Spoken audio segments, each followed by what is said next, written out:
What if one voice could change the world? Not with weapons, not with money, but with a simple, powerful belief that love can defeat hate, and that justice will always outlast oppression.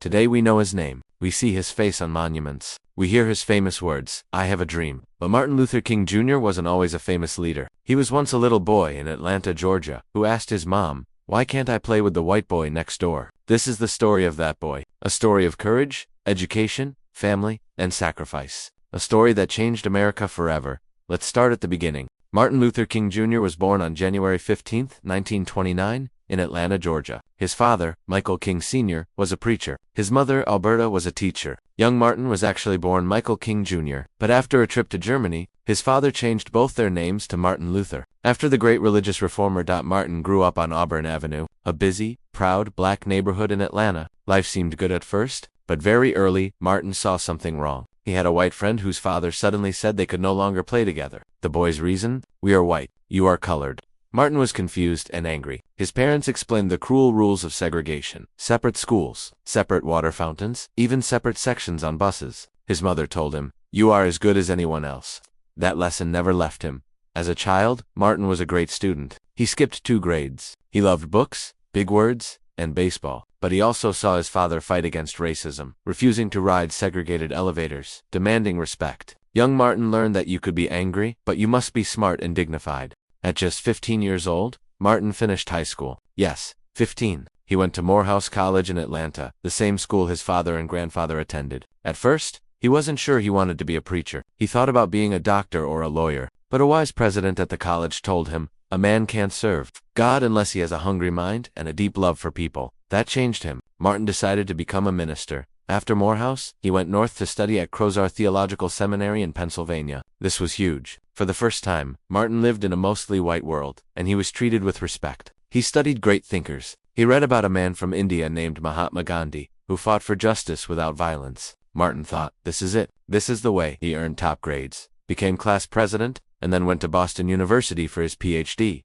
In Boston, he studied philosophy and religion. But he also found something even more important: love. In Boston, a friend told Martin about a young woman studying music and voice at the New England Conservatory. Her name was Coretta Scott. She was from Alabama. Smart, beautiful, and serious about justice. Martin called her and said, "I'd like to meet you." Coretta later joked that he sounded like a country boy. But when they met, they talked for hours. Martin said, "You have everything I ever wanted in a wife." They married in 1953 on her family's lawn in Alabama. A simple ceremony, but their life together would be anything but simple. Soon they moved to Montgomery, Alabama, where Martin became the pastor of Dexter Avenue Baptist Church. They had 4 children: Yolanda, Martin, 3, Dexter, and Bernice. Coretta was not just a wife. She was his partner. She organized marches, sang at rallies, and raised their children often alone while Martin was in jail or traveling. She once said, "I don't want to be just a homemaker. I want to be a partner in this struggle." In 1955, a brave woman named Rosa Parks refused to give up her bus seat to a white man. She was arrested. The black community of Montgomery decided to boycott the buses, meaning they would not ride until they were treated fairly. A young, little-known pastor named Martin Luther King Jr. was chosen to lead the boycott. He was only 26 years old.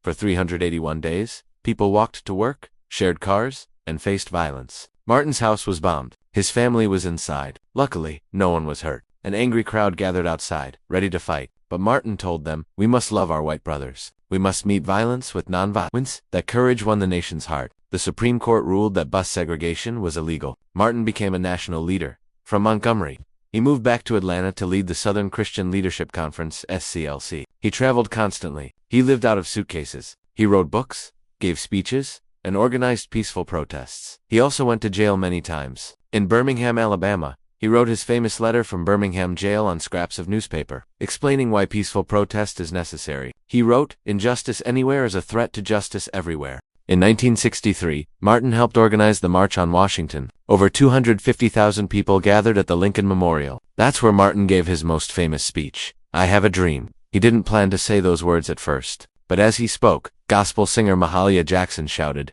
"Tell them about the dream, Martin," and he did. He dreamed of a day when little black boys and girls would hold hands with little white boys and girls. That speech became one of the most famous in history. The next year, 1964, Martin won the Nobel Peace Prize. He was only 35, the youngest man ever to receive it at the time. He gave the prize money to the civil rights movement. He continued fighting for voting rights. In 1965, he led the march from Selma to Montgomery. Police attacked marchers on Bloody Sunday, but Martin did not stop. Soon the Voting Rights Act became law. But Martin knew that laws weren't enough. He started talking about poverty, fair wages, and opposing the Vietnam War. This made some former allies turn away. He was tired. He was threatened daily, but he did not stop. On April 3, 1968, he went to Memphis, Tennessee, to support striking garbage workers. That night, he gave his last speech. He said, "I've been to the mountaintop. I've seen the promised land. I may not get there with you, but we as a people will get there." The next day, April 4, 1968, Martin Luther King, Jr. was shot and killed on the balcony of the Lorraine Motel. He was 39 years old. His death shocked the world. Riots broke out, but his message survived. Coretta Scott King continued his work and fought to make his birthday a national holiday. In 1983, that became law.